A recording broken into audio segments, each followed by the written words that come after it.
Hello friends. कैसे हैं आप सब? आशा करती हूँ सभी अच्छे और स्वस्थ होंगे। आज की जो मैं ये कहानी लेकर आई हूँ, यह हर माता पिता के लिए सुननी और जाननी बहुत ज़रूरी है।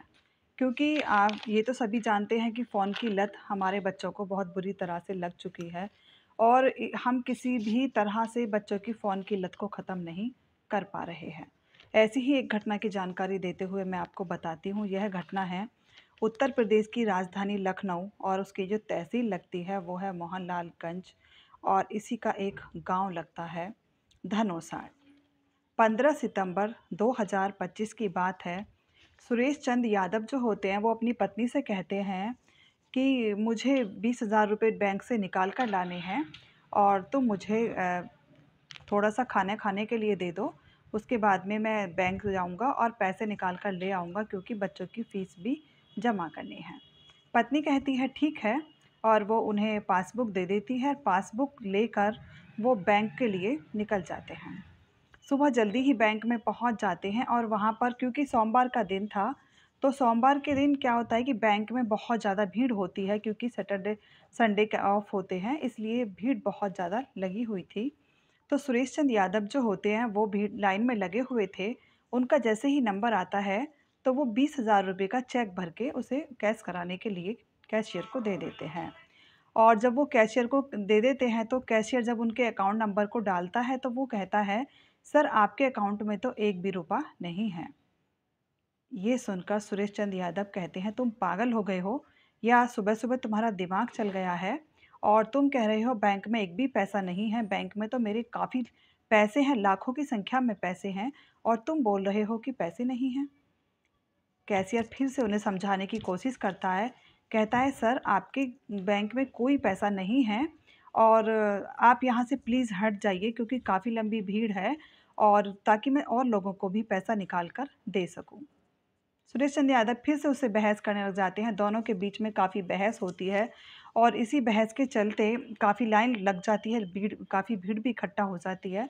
तो वो बार-बार कैशियर उनसे कहता है सुरेश चंद यादव से कि प्लीज़ आप जाकर मैनेजर से मिल लीजिए, मेरा दिमाग ख़राब मत करो, तुम्हारे अकाउंट में कुछ भी नहीं है।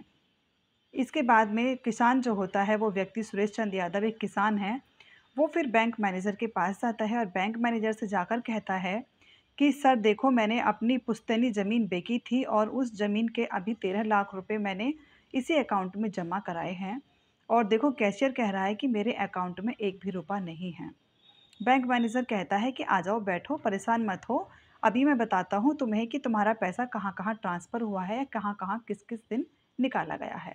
सारी डिटेल्स निकाल कर मैं आपको बताता हूँ ताकि आपको सही पता चल जाए और तुम नाराज़ ना हो क्योंकि हमारा काम ग्राहकों को, आने वाले व्यक्तियों को परेशान करने का नहीं है। हमारा काम है कि हम सबको संतुष्ट करके भेजें। तो मैं आइए आप बैठो, मैं अभी बताता हूँ। जब वो उनके खाते नंबर को बैंक डिटेल्स को सबको अपने कंप्यूटर में डालते हैं, डालने के बाद में वो उन्हें बताते हैं सुरेश चंद यादव को कि आपकी यूपीआई के माध्यम से 6 खातों में ट्रांजैक्शन हुई है और इसमें एक गेम का ऐप जो है वो लिंक है और उस लिंक में 40 बार ट्रांजैक्शन हुई है और 40 बार की ट्रांजैक्शन में 13 लाख रुपए उसमें से निकाल लिए गए हैं। अभी परसों हाल ही में 50,000 की ट्रांजैक्शन हुई है और आपके इसलिए बैंक में कोई भी रुपया नहीं बचा है। सुरेश चंद यादव जो होते हैं उनके पैरों तले ज़मीन खिसक जाती है और वो कहते हैं मैं तो बर्बाद हो गया, मैं तो लुट गया, मेरे पास तो एक रुपया भी नहीं बचा। अब मैं अपने बच्चों के घर परिवार के खर्चों को कैसे पूरा करूँगा। उसके बाद में वो परेशान होते-होते अपना अपने दुःख को सँभालते हुए अपने घर पहुँच जाते हैं और शाम तक अपने घर जाते हैं तो लगभग 4 बजे का समय हो रहा था। तो वो अपनी बीवी से कहते हैं कि हम तो लुट गए, बर्बाद हो गए और हमारे अकाउंट में 1 रुपया भी नहीं बचा है।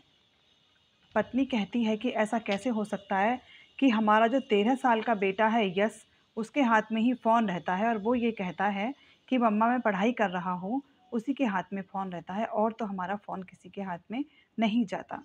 तो जो 8 साल की बेटी वहाँ घर में वो भी ट्यूशन पढ़ने गई थी कि हाँ, वो बेटी तो कहती है कि भैया किसी से बात करते हैं और बात करते-करते गेम खेलते हैं, तो मैंने कभी इस चीज़ पे ध्यान नहीं दिया। तो वो कहता है अब तो हम बर्बाद हो चुके हैं और 13 लाख की रकम हमारी निकाली जा चुकी है।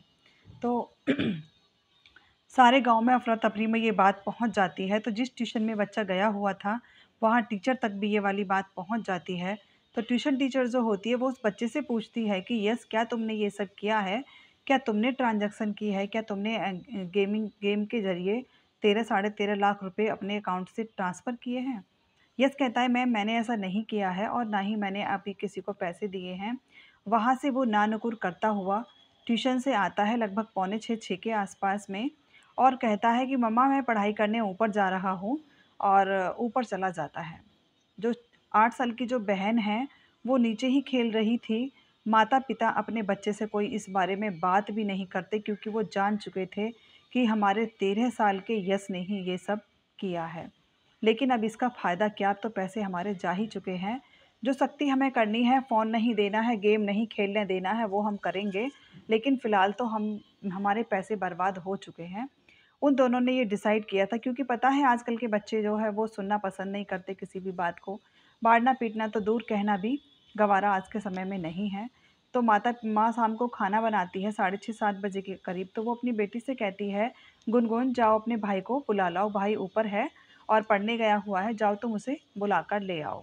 अब गुनगुन जाती है, दरवाज़ा पीटती है, बार-बार दरवाज़ा पीटती है और पीटते-पीटते वो शोर मचाती है, "भैया दरवाज़ा खोलो, भैया दरवाज़ा खोलो।" तो वो जंगले में से देखती है, 8 साल की बच्ची को समझ में आ जाता है कि उसके भाई ने पंखे से लटक चुका था। सुसाइड उसने कर ली है भाई ने। तो वो बहुत तेज़ चीखती है, "मम्मा देखो भाई ने क्या कर लिया, मम्मा देखो भाई ने क्या कर लिया।" जो माता-पिता होते हैं, जो खाना बन रहा था घर में और उन्होंने अपने दुःख को ही वो सहने की कोशिश कर रहे थे, तो माँ ऊपर भागकर आती है, पिता भी आते हैं और जो आस-पास के लोग थे, वो भी ऊपर दौड़कर आते हैं। वो उसे नीचे उतारते हैं, ज़मीन पर बेटे को रखते हैं। तो 13 साल के यश को लेकर फिर वो वहाँ से जाते हैं और जाने के बाद में अ, उसके बाद में फिर वो उसे हॉस्पिटल में भी लेकर जाते हैं, सीएचसी लेकर जाते हैं और सीएचसी में लेकर जाने के बाद डॉक्टर्स कहते हैं कि इस बच्चे की तो मृत्यु हो चुकी है। उसके बाद में बच्चे को पोस्टमार्टम के लिए ले जाया जाता है क्योंकि सारे में पूरे शहर में यूट्यूब के माध्यम से और जो समाचार पत्र हैं उनके माध्यम से और जो हमारे न्यूज़ रिपोर्टर्स होते हैं उनके माध्यम से सारे में ये खबर फैल चुकी थी कि ऑनलाइन गेम के ज़रिए बच्चे ने उड़ाए 13.5 लाख रुपए। इसके बाद में देखिए माता-पिता के ऊपर एक तो ये दुःख था कि उनके 13.5 लाख रुपए ख़त्म हो चुके हैं। दूसरा उसके बेटे ने सुसाइड कर ली।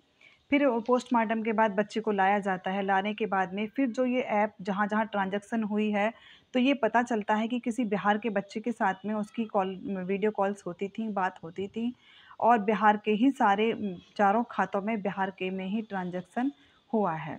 तो पुलिस इस जाँच-पड़ताल में जुटी हुई है कि देखते हैं कितना पैसा अगर मिल सकता है, वापस आ सकता है या फिर मतलब किस कारण से उनके बच्चे की जान गई है। इस मामले में अभी पुलिस पूरे पुख्ता सबूत जुटा रही है। जाने वाले का बेटा चला गया। लेकिन देखिए ये बात सत्य है, माता-पिता चाहे जॉब पर हों या माताएँ घर में हों या पिता अपने ऑफ़िस में गए हों या ड्यूटी पर गए हों, घर में एक मोबाइल एज़ ए सिक्योरिटी सब जगह सब छोड़ते हैं कि शायद एक फ़ोन रहेगा तो हमें बच्चों की पता चलती रहेगी। लेकिन बच्चे कब क्या कर दें क्योंकि उस फ़ोन में उनके जो खाते का नंबर था वो उस फ़ोन में ही लिंक था और घर में माता के पास फ़ोन था, पिता के पास में भी था लेकिन वो कीपैड था एक ये इस तरह का फ़ोन माँ के पास ही था और इस तरह से सारे पैसे ख़त्म हो जाते हैं और उनका बच्चा भी अपनी जान से हाथ धो बैठता है क्योंकि उसको कहीं न कहीं ये पता चल चुका था कि वो कितना गलत काम कर चुका है। मैं कहानी को सुनाकर किसी को परेशान नहीं करना चाहती, सिर्फ़ इतना है सावधान रहिए, सतर्क रहिए और अपने बच्चों पर नज़र रखिए कि वो क्या कर रहे हैं।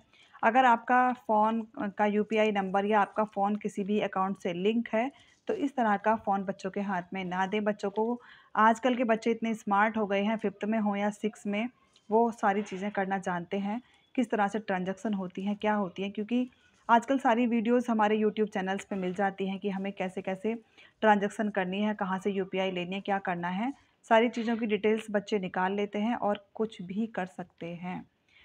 तो मैं तो यही कहूँगी कि अगर दुनिया में कहीं तक भी ये अगर वीडियो मेरी जाती है, जहाँ तक भी जाती है, तो इस तरह के गेम्स के खिलाफ पूरी कार्रवाई होनी चाहिए और ये इस तरह के गेम्स भी बंद होने चाहिए, ताकि कोई यश अपनी जान से हाथ ना धोए, किसी और गरीब किसान के घर का पैसा ख़त्म ना हो।